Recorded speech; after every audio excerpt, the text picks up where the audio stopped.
அஸ்ஸலாமு அலைக்கும் வரஹ்மத்துல்லாஹி வபரகாத்துஹு. அல்ஹம்துலில்லாஹி ரப்பில் ஆலமீன். வஸ்ஸலாத்து வஸ்ஸலாமு அலா சய்யிதினா முஹம்மதிர் ரசூலில்லாஹி ஸல்லல்லாஹு அலைஹி வஸல்லம். அம்மா பஅது. அன்பு நிறைந்த ஜெம் டிவி நேயர் பெருமக்களே, உங்கள் மீதும் உலக மக்களாகிய நம் யாவர் மீதும் ஏக இறைவனின் பேரன்பு உண்டாகட்டுமாகுக. இஸ்லாமிய நற்போதனைகளில் இன்றைய தினம் நாம் பார்க்கவிருப்பது அமைதி உயர்வை தரும். அருமையான நேயர் பெருமக்களே, அம்ரு இப்னுல் கைசுல் மலாஇ ரஹ்மத்துல்லாஹி அலைஹி அன்னவர்கள் அறிவிக்கக்கூடிய ஒரு வரலாறு.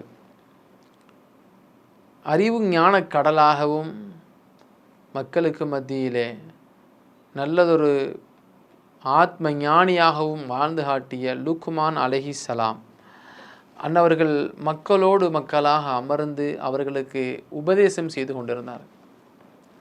அப்படி உபதேசம் செய்து கொண்டிருக்கிற பொழுது அந்த அவையை கடந்த ஒரு மனிதர் வருகிறார்.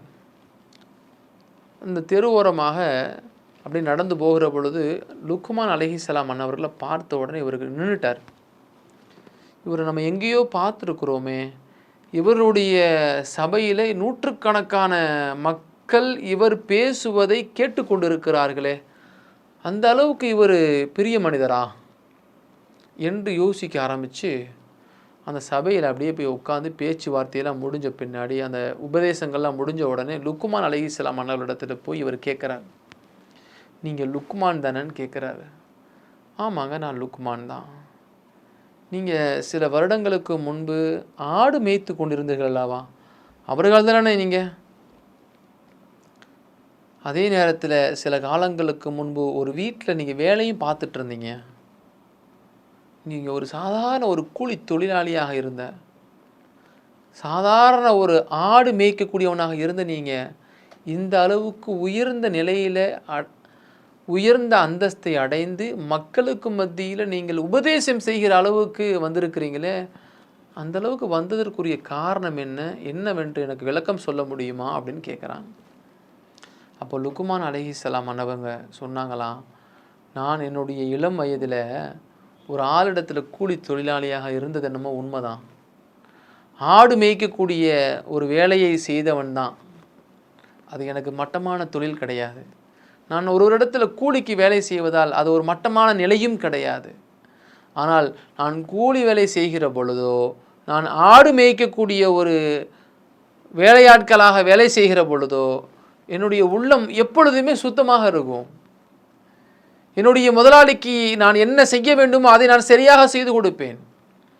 என்னுடைய ஆடுகளை மேய்க்கிற பொழுது ஆடுகளுக்கு நான் எப்படி அதற்குண்டான இறைகளை பறித்து கொடுக்க வேண்டுமோ, அதற்குண்டான தீவனங்களை எப்படி நான் சரியாக கொடுக்க வேண்டுமோ, அந்த ஆடுகளுக்கு செய்ய வேண்டிய பணிவிடைகளை நான் சரியாக செய்து வந்தேன்.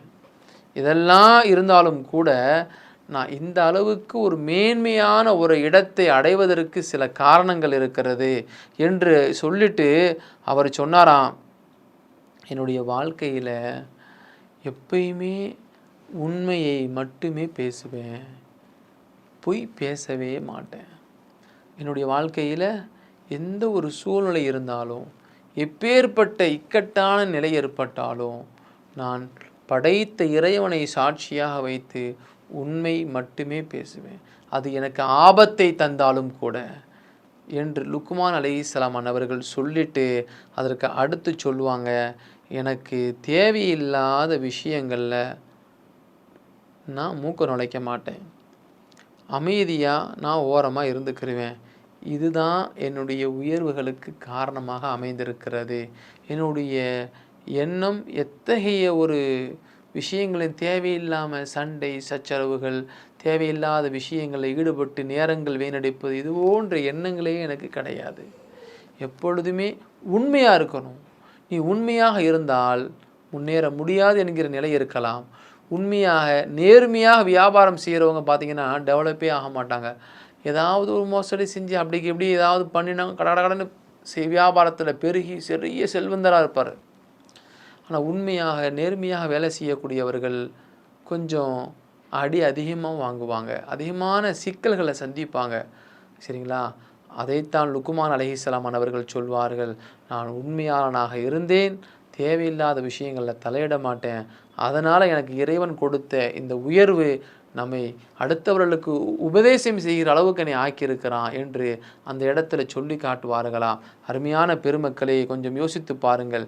நாம் எந்த இடத்துல அமைதியை கடைபிடிக்க வேண்டுமோ அந்த அமைதி ஒரு மனிதனுடைய வாழ்க்கையின் தரத்தை உயர்த்துகிறது, அந்த அமைதி உயர்வதற்குண்டான வழியாகவும் அமைகிறது. அத்தகைய வாழ்வை வாழ்ந்து நாம் மேன்மக்களாக அல்லாஹ்விடத்திலே நாம் உயர்ந்த அந்தஸ்தை பெறுவோம். அதற்கு அல்லாஹ் நீயே உதவி செய்வானாக. அஸ்ஸலாமு அலைக்கும் வரஹ்மத்துல்லாஹி வபரகாத்துஹு. இன்ஷா அல்லாஹ் மீண்டும் நாளை சந்திப்போம்.